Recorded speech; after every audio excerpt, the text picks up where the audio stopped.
Hello बच्चों, कैसे हैं आप सब। उम्मीद है सब मजे में होंगे, सब फर्स्ट क्लास होंगे। तो बच्चों, आज हम लोग डिस्कस करने वाले हैं मेल रिप्रोडक्टिव सिस्टम के बारे में। देखिए, अगर आपको याद हो तो हमने मेल रिप्रोडक्टिव सिस्टम या रिप्रोडक्टिव सिस्टम्स के बारे में बताया था कि किस एज पे ये ग्रो अप होते हैं। तो अब ग्रो अप कैसे कैसे होते हैं, गैमेट्स का ट्रांसफर कैसे होता है, हम लोग ये देखेंगे मेल और फीमेल दोनों में। पहले हम लोग मेल के बारे में डिस्कस करते हैं। सो मेल रिप्रोडक्टिव ऑर्गन या सिस्टम जो होते हैं ये कंसिस्ट करते हैं एक ऐसे पोर्शन को जो कि प्रोड्यूस करते हैं जर्म सेल्स, जिसे हम लोग कहते हैं गैमेट्स, और मेल गैमेट्स कहलाते हैं स्पर्म सेल्स। ठीक है। And other portion that deliver the germ cells to the site of fertilization. पहली बात तो ये तो गैमेट तो प्रोड्यूस करते ही हैं, साथ साथ कुछ और चीजें भी प्रोड्यूस करते हैं, जैसे कुछ हार्मोन्स प्रोड्यूस करते हैं जो कि मेल गैमेट्स को ट्रेवल करने में हेल्प करते हैं, और अदर रिप्रोडक्टिव कैरेक्टर को भी ये शो करते हैं। रिप्रोडक्टिव कैरेक्टर मतलब जब रिप्रोडक्टिव एज में आते हैं तो कुछ कैरेक्टर्स जो दिखाई पड़ते हैं, लाइक बियर्ड की ग्रोथ होना, वॉइस में चेंजेस होना, इन सब के जो हार्मोन्स होते हैं वो भी रिलीज करते हैं। So, the formation of germ cell or sperm take place in the testes. Testis ये पाउच होता है, यहाँ पे एक स्क्रोटम होता है, स्क्रोटम एक पाउच होता है, उसके अंदर एक टेस्टिस होता है। तो टेस्टिस ही जो होते हैं ये मेल जर्म सेल्स यानी कि स्पर्म सेल्स को प्रोड्यूस करते हैं या फॉर्मेशन करते हैं। So they are located outside the abdominal cavity in the scrotum. देखिए ये होता कहाँ है, जो एब्डोमिनल कैविटी होती है उसके बाहर होता है ना, उसके बाहर होता है। स्क्रोटम एक पाउच होता है, उसके अंदर होता है। बिकॉज स्पर्म का जो फॉर्मेशन होता है उसके लिए जरूरी होता है लोअर टेम्परेचर, बॉडी टेम्परेचर से कम का टेम्परेचर उसके लिए जरूरी होता है, इसलिए ये बॉडी के बाहर प्रेजेंट होता है और वहां पे इनका फॉर्मेशन होता है। तो टेस्टिस सिक्रीट करते हैं हार्मोन को, पहले ही बताया हमने, ये हार्मोन्स को भी सिक्रीट करते हैं जिसे कहते हैं टेस्टोस्टेरोन।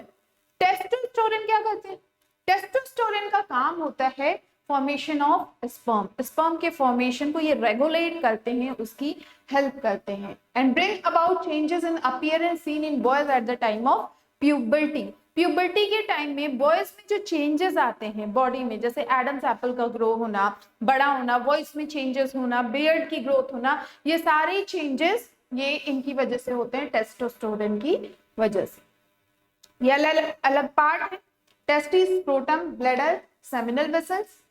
स्पर्म जो फॉर्म होते हैं और डिलीवर कहां से होते हैं, थ्रू द वास डिफरेंस। यहाँ पे होते हैं वास डिफरेंस, ये वास डिफरेंस होते हैं, ये ब्लैडर होते हैं, which unite with a tube coming from the urinary bladder। अब ये यहाँ से देखो, यहाँ जाके ये ब्लैडर के साथ मिल जाता है, यूरिनरी ब्लैडर के साथ मिल जाता है, और ये एक कॉमन पाथवे बना लेते हैं जहां से यूरिन और स्पर्म दोनों एक ही पाथ से रिलीज होते हैं।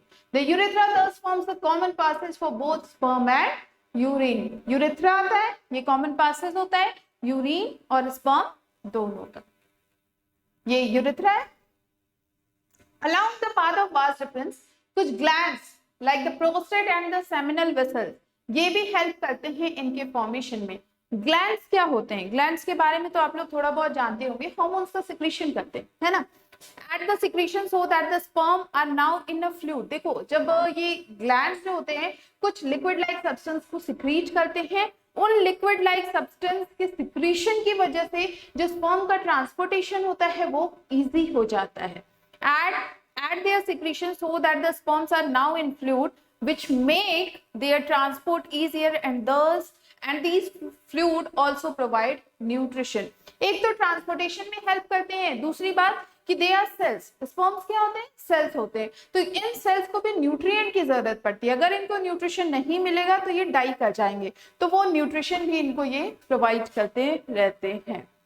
सो नेक्स्ट आता है पीनस। पीनस जो पोर्शन होता है रिप्रोडक्टिव सिस्टम का, ये डिलीवर करता है स्पर्म को to the site of fertilization. जहां पे फर्टिलाइजेशन होना है वहां पे ये स्पर्म को डिलीवर कर देते हैं।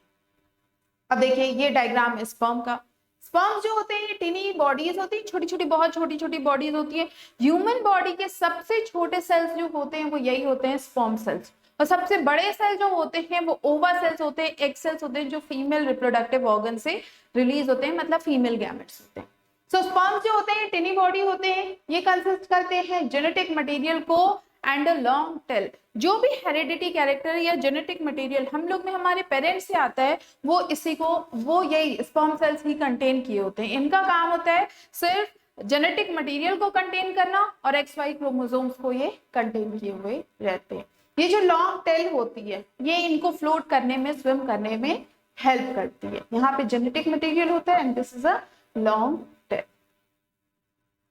That help them to move towards the female germ cell. और ये टेल ही हेल्प करता है इनको मूव करने में, फ्लोट करने में, मोटाइल होने में। यही रिस्पॉन्सिबल होते हैं ताकि ये मूव करते करते फीमेल गैमेट तक पहुंच जाए और फर्टिलाइजेशन हो जाए। ठीक है, समझ में आया? तो ये थी सारी बातें मेल गैमेट्स की, मतलब मेल रिप्रोडक्टिव ऑर्गन और मेल गैमेट्स की। नेक्स्ट हम लोग डिस्कस करेंगे female reproductive organ and female gamete के बारे में। So that's all. अगर आपको कोई प्रॉब्लम हो, कोई क्वेरी हो इस टॉपिक से रिलेटेड, तो आप हमसे पूछ सकते हैं। Take care, good bye.